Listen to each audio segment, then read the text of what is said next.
I never will forget the day I met the love of my life. He was the man of my dreams, even if it was only a day. He knew who I was, and I knew him, a meeting only God could plan. He asked my name, and he said I was an angel. I told him I heard that before, but I am kind of crazy. He looked up at me. He was a little confused. I could see he was disappointed when I said that, but I didn't mind. He may have knew my heart, but he didn't know what I was capable of. Only a lunatic would burn in the fires of hell every day for 40 years just to look him in the eyes for a minute, only for him to part ways again. We couldn't be together, not in this life. Only a crazy angel would fly through the gates of hell and burn her wings off to give you a hug one more time.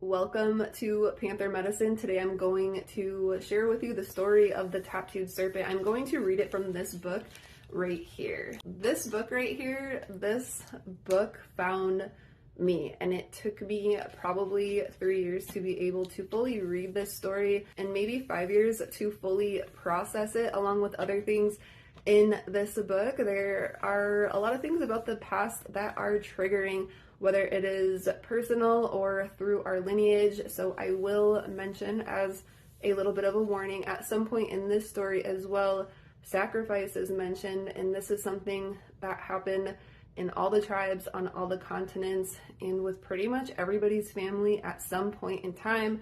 So if it is triggering, this is something that is being called to heal, and we do that by acknowledging it. Two things I want to bring up, since we are talking about the suns, we are talking about hierarchies which are existent. There are hierarchies in the heavens with the angels. God assigns different angels, different roles, just like here on earth, just like in a wolf pack, and this is how it is within family and community as well. The second thing I want to bring up, since we're talking about status, is here we are talking about matrilineal. It was based off of the mother or the woman, and it has changed a lot since then. So even though we're not talking about names and marriage in this story, since I do work with the name and identity and destiny, I do want to point that out. Once the child takes the name of the father, or the wife changes her last name in marriage, this alters the path of the destiny of the child and of the woman.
The first two paragraphs are about the hierarchies.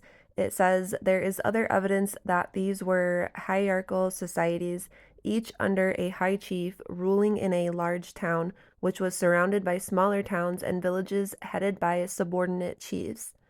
The chiefs and his relatives were considered to be descendants of the sun. The chiefs had power and prestige with many perquisites in the form of special insignia and possessions. They were surrounded by retainers, often tribute and deferred to by their subordinates. Each chiefdom was expansionist, fighting with its neighbors. There were graded ranks within the nobility. While most of the populace were commoners, everyone belonged to one of a set of clans, each of which included both nobles and commoners. These were totemic in that each was associated with a tutelary spirit, usually an animal, and members were considered to share character and behavior with this totem. The clans were matrilineal. Each person's membership in the mother's clan was acquired at birth. The clans were exogamous, that is, marriage within the clan was prohibited, but the clans were not organized groups, and every clan was spread through many villages, with each village inhabited by members of several clans. Although each clan was quite egalitarian, most members were equals, the clan as a whole was ranked. There were two sets or sides of moieties, the clans in each in a ranked series. Furthermore, one side seems to have been considered superior to the other. The chiefly offices were hereditary, certainly matrilineally, and offices of lesser rank were also hereditary, probably most of them matrilineally, but perhaps another set inherited patrilineally from father to son. However, nobles seemingly could only marry commoners, and the children in each generation were of lesser rank than the noble parent, becoming commoners after 4 or 5 generations. The political and social systems surely varied from chiefdom to chiefdom. They were quite complex, and the few literate Europeans who were in a position to observe them in action certainly did not understand them very well. One striking example that was quite thoroughly investigated by a Jesuit missionary in the 1560s was that of the Calusa in the southwest Florida. Here, the high chief was differentiated from the rest of society by an exception to the incest rules. He was required to marry his full sister, to the distress of the missionary. The custom is known from only a few other societies anywhere in the world, all of them with high social and political stratification, and all that concerned with inherited rank. Royal full sibling marriage is especially appropriate where the nobility is exogamous and no child can inherit the full rank of the noble parent. For a late expression of the social stratification, once typical of much of the Southwest, we may summarize French reports of the death and the funeral of a high-ranking Natchez chief. The Natchez had two social classes, nobility and commoners. Within the nobility, there were 3 ranks: sons, nobles, and honored people. These were exogamous and could only marry commoners. Class membership and noble rank were acquired from the mother at birth, except that the children of fathers of son in noble rank belonged to the next lower rank rather than inheriting their mother's commoner rank. While rank in general was hereditary, some commoner men and their wives could achieve honored rank through special merit. The king, or the highest ranking chief, was known as the great son, and he was succeeded in office by the son of his sister. The king, or highest ranking chief, was known as the great son, and he was succeeded in office by the son of his sister. There is much evidence for the deference and special privileges afforded to this man. The other high civil, military, and probably religious offices were also filled by sons. When any son died, his or her spouse was willingly sacrificed. One could say, committed, you know what, to accompany the spirit of the dead to the afterworld. In 1725, a man named Tattooed Serpent died. He was the great war chief and a much beloved brother of the great son. As soon as he died, the news was relayed by death cries from village to village. His body was laid out on a cane bed in his house, probably on a small mound near the town plaza, dressed in his finest and with his face painted vermilion. His weapons were tied to his bed, and around it were arrayed all the calumets, which are peace pipes, he had received during his career. All his other belongings were taken out of the house and packed to be buried with him. A special red painted pole was hung with 46 cane rings, representing the number of enemies he had killed. The first day, the mourners fasted. This was a means for gaining spiritual strength among most southeastern Indians. Those who were to accompany him to the afterworld were prepared. There were 8 of them. The great sun himself would have joined them, but was dissuaded with difficulty by the French. These 8 people were the Tattooed Serpent's principal wife and his second wife, 5 officials or servants, one called by the French the first warrior or chancellor, a noble woman who was a doctor and a special friend, the deceased head servant, perhaps the same as pipe bearer, and his wife, and the war club maker, and a woman who would have been sacrificed at the death of an earlier son had she not then been a hostage of the French. Another man who had escaped a previous sacrifice but whose French protector had left was brought forth by 30 warriors. But since he was still reluctant to die, he was dismissed by the Tattooed Serpent's principal wife as unworthy to accompany her and the rest to the other world.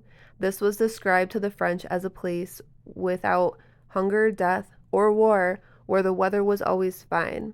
For 2 or 3 days, there were dances rehearsing the sacrifices to come on the 4th day after the death. Those who were to die were finally dressed, their hair daubed red, and each carried a large conch shell. Each was escorted by 8 male relatives wearing red head feathers. One carried a war club. One of the victims sitting mat, one the cord to be used for strangling, one the skin for blindfolding, one a clay dish holding 6 pellets of tobacco, or perhaps it was a stronger narcotic, one a small drinking vessel of water, and finally 2 men who were to draw the strangling cord tight. Those who were to die and their attendants paraded from the Tattooed Serpent's house to the front of the temple on a mound of the plaza, issuing death cries. The chief priest came out of the temple with a message from the Creator. The celebrants then celebrated into 2 bands led by the 2 wives, and the principals each sat on their mats, giving the death cry in unison, and then danced in place while their attending relatives danced behind them. This dance was repeated in front of the Tattooed Serpent's house, and the war dance and the other dances were also performed. On the 2nd day, the dances were repeated. The time those who were to die each carried a red war club and a bundle of red cords. 2 women relatives of the man who had been dismissed by the principal wife volunteered to die in his place and were accordingly strangled, not only freeing him from the obligation, but promoting him to noble status. The final day was marked by fasting and smoking tobacco, both to gain strength. The end began when the master of ceremonies, his torso painted red and wearing a red feather head ornament and a belt or skirt of red and black feathers, carrying a red baton with black feathers, entered the Tattooed Serpent's house and raised the death cry, which was repeated by the crowd gathered in the plaza.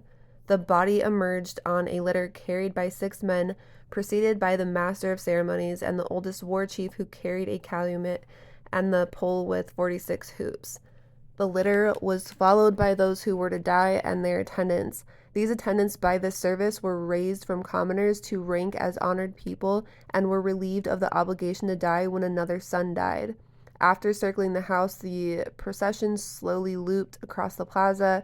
At each loop, they walked over the body of an infant sacrificed by his parents, by this both releasing them from the duty to be sacrificed at a future son's death and raising them from commoner status among the nobility. When the procession reached the temple, the chests containing the possession of the Tattooed Serpent were taken inside for burial with him. Those to be sacrificed seated themselves on their mats in a semicircle facing the temple. All gave the death cry. They swallowed the tobacco pellets with water, numbing their faculties. The leather blindfolds were placed over their heads.